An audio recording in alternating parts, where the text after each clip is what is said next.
दोस्तों नमस्कार और आप सभी का एक नए एपिसोड में बहुत बहुत स्वागत है। मेरा नाम है सोहित मिश्रा। आपको याद होगा कुछ दिनों पहले हमने एक शो किया था जिसमें मैंने आपको बताया था कि चाहे राहुल गांधी कितनी भी मेहनत क्यों ना कर लें, कितनी भी भारत जोड़ो यात्रा क्यों ना निकाल लें, उनके ही पार्टी के कुछ लोग ऐसे हैं जिनकी वजह से कांग्रेस की परेशानी लगातार बनी हुई है। याद है आपको? लेकिन अब इसके आगे बढ़ते हुए आज मैं आपको एक उदाहरण भी देता हूँ। आपको मैं कुछ तस्वीरें दिखाता हूँ। ये जिनकी तस्वीर आप देख रहे हैं इनका नाम है ज़ीशान सिद्दीकी, और जिनके साथ ये गाड़ी में फ़िलहाल आपको घूमते हुए नज़र आ रहे हैं उनका नाम है अजित पवार। ज़ीशान सिद्दीकी मुंबई के बांद्रा ईस्ट से विधायक हैं और ये बांद्रा ईस्ट से कांग्रेस पार्टी से विधायक हैं। इससे पहले इनके पिता जो हैं बाबा सिद्दीकी वो भी कांग्रेस पार्टी में हुआ करते थे।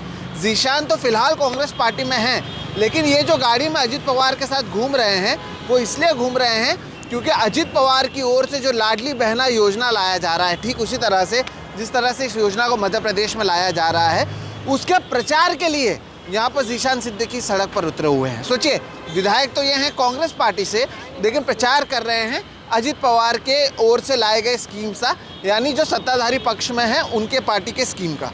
अब मैंने ज़ीशान सिद्दीकी को फ़ोन किया और उनसे पूछा कि क्या आपने पार्टी बदल ली है? तो इनका कहना है नहीं मैं तो हूँ कांग्रेस पार्टी में, लेकिन क्योंकि ये स्कीम अच्छी है और मेरे यहाँ पर 15,000 से ज़्यादा महिलाएं हैं जिन्हें इनका फ़ायदा होने वाला है, इसलिए मैं इस स्कीम का यहाँ पर प्रचार प्रसार कर रहा हूँ। अब आप सोचिए, आने वाले 1-2 महीने में महाराष्ट्र में चुनाव होने वाले हैं। जब 4 जून को दोस्तों नतीजे आए थे और महाराष्ट्र में जो विपक्ष में मौजूद कांग्रेस, एनसीपी और साथ ही साथ शिवसेना है, एनसीपी शरद पवार की और शिवसेना उद्धव ठाकरे की, उनकी ओर से जो बेहतरीन प्रदर्शन हुआ था, तब हमें लगा था कि ये जो तोड़ जोड़ की राजनीति है, चुनावों से पहले यहाँ से वहाँ जाने वाली राजनीति है, वो ख़त्म हो जाएगी। ऐसा होता हुआ नज़र नहीं आ रहा।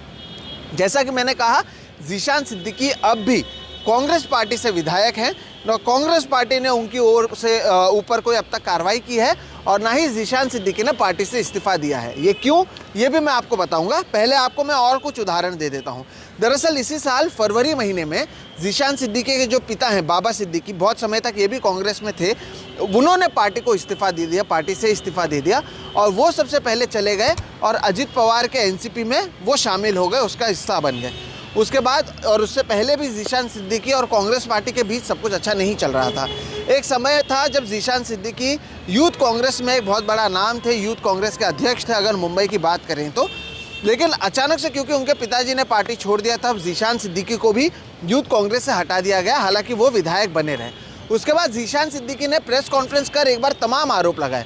महाराष्ट्र कांग्रेस के नेताओं पर भी तो लगाए ही, उन्होंने राहुल गांधी पर भी आरोप लगाया। उन्होंने कहा कि जब राहुल गांधी की यात्रा चल रही थी तब राहुल गांधी के एक करीबी ने ज़ीशान सिद्दीकी से कहा कि कम से कम पहले 10 किलो वज़न कम कीजिए, तब आके राहुल गांधी से मिलिए। मुसलमानों को कांग्रेस में जगह नहीं मिलती है, इस तरह की बात भी उस समय ज़ीशान सिद्दीकी ने कहा था, तब भी उनके ऊपर कार्रवाई नहीं हुई। आपको याद होगा बीच में 2 बार यहाँ पर विधान परिषद के लिए चुनाव हुए थे और उस समय कांग्रेस की ओर से क्रॉस वोटिंग हुई थी। दोनों बार ज़ीशान का नाम उसमें शामिल या इस तरह का आरोप कांग्रेस के नेता लगा रहे थे। तो आप कहेंगे कि यार इतने बार कई सारी चीज़ें होने के बावजूद कांग्रेस की ओर से उनके ऊपर कोई कार्रवाई क्यों नहीं की गई? अब तो उनके साथ अजित पवार के साथ वो घूमते नज़र आ रहे हैं।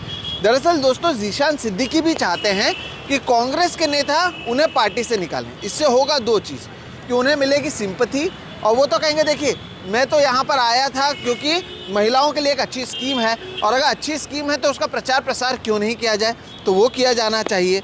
और देखिए कांग्रेस पार्टी नहीं चाहती है कि मैं प्रचार प्रसार करूं, इसलिए उन्होंने निकाला। और ज़ीशान सिद्दीकी इसलिए भी इस्तीफ़ा नहीं देना चाहते हैं क्योंकि वो चाहते हैं कि उनके वोट्स इंटैक्ट रहें। अब मैं आपको 2-3 चीज़ें और बताता हूँ। जिस पार्टी से वो जुड़ना चाहते हैं या आगे जाकर ये माना भी जाए, जब आप समझ लें कि भविष्य में कम से कम वो एनसीपी अजित पवार गुट से यहाँ पर चुनाव लड़ने वाले हैं, वो उससे पहले एक माहौल बना रहे हैं। माहौल क्यों बना रहे हैं? क्योंकि वो एक मुस्लिम चेहरा हैं और जिस इलाके से वो आते हैं वहाँ पर मुस्लिम मतदाता बहुत हैं।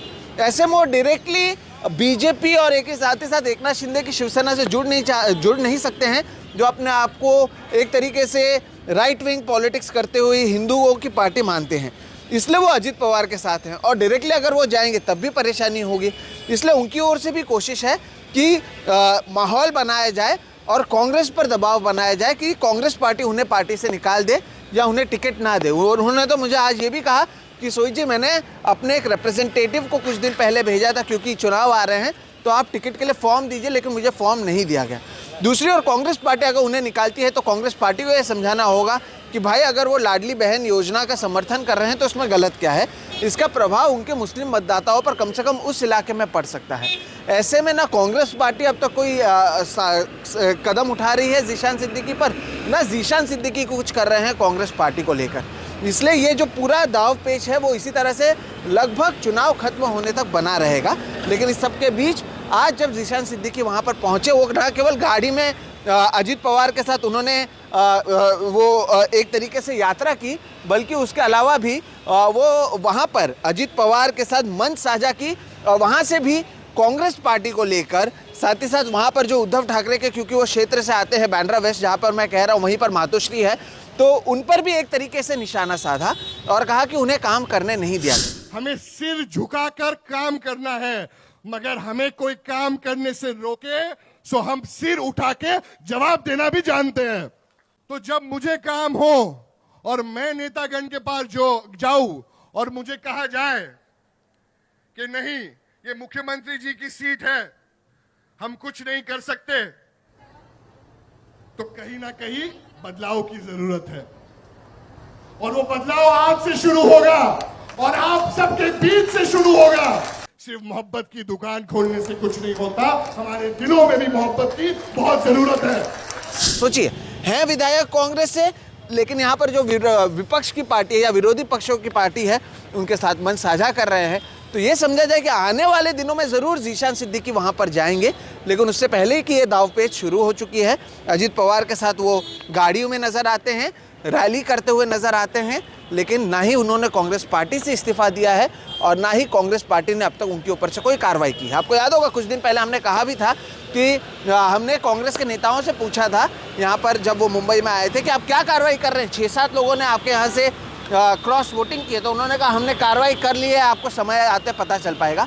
तब भी मैंने आपको कहा था कि कोई कार्रवाई नहीं होगी क्योंकि इनके पास उन सीटों पर एक मजबूत प्रत्याशी मौजूद नहीं है। ऐसे में अब भी आप जल्दी उम्मीद ना करें कि जीशान सिद्दीकी के ऊपर कोई कार्रवाई की जाएगी।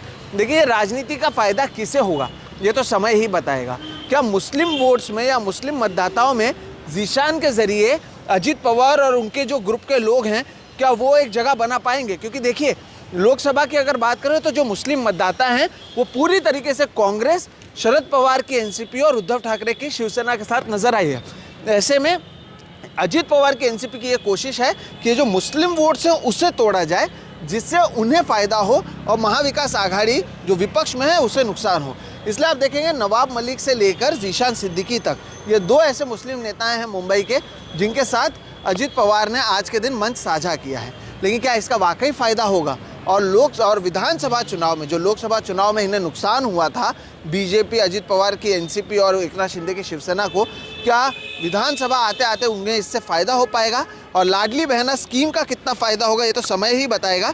लेकिन हमने जो उम्मीद की थी कि शायद जो विधायक टूट रहे हैं यहाँ से वहाँ जा रहे हैं वो खत्म होगा, वो फिलहाल होता हुआ नज़र नहीं आ रहा है। और कांग्रेस के विधायक रहते हुए भी जो जीशान सिद्दीकी हैं वो एनसीपी अजीत पवार के साथ मंच साझा करते और गाड़ी पर एक साथ यात्रा करते नजर आए। तो ये जानकारी थी जो मैंने आपको दे दी। आपको इस जानकारी कैसी लगी ये ज़रूर बताइएगा। वीडियो पसंद आया तो इसे लाइक करें, दूसरों के साथ साझा करें। साथ ही साथ अगर अब तक चैनल को सब्सक्राइब नहीं किया तो वो भी कर लें। हम इस तरह के एक्सप्लेनर्स और अंदर की बात आपके लिए लगातार लाते रहते हैं। मेरा नाम है सोहित मिश्रा और आप देख रहे हैं SM ऑफिशियल। फिलहाल इतना ही, नमस्कार।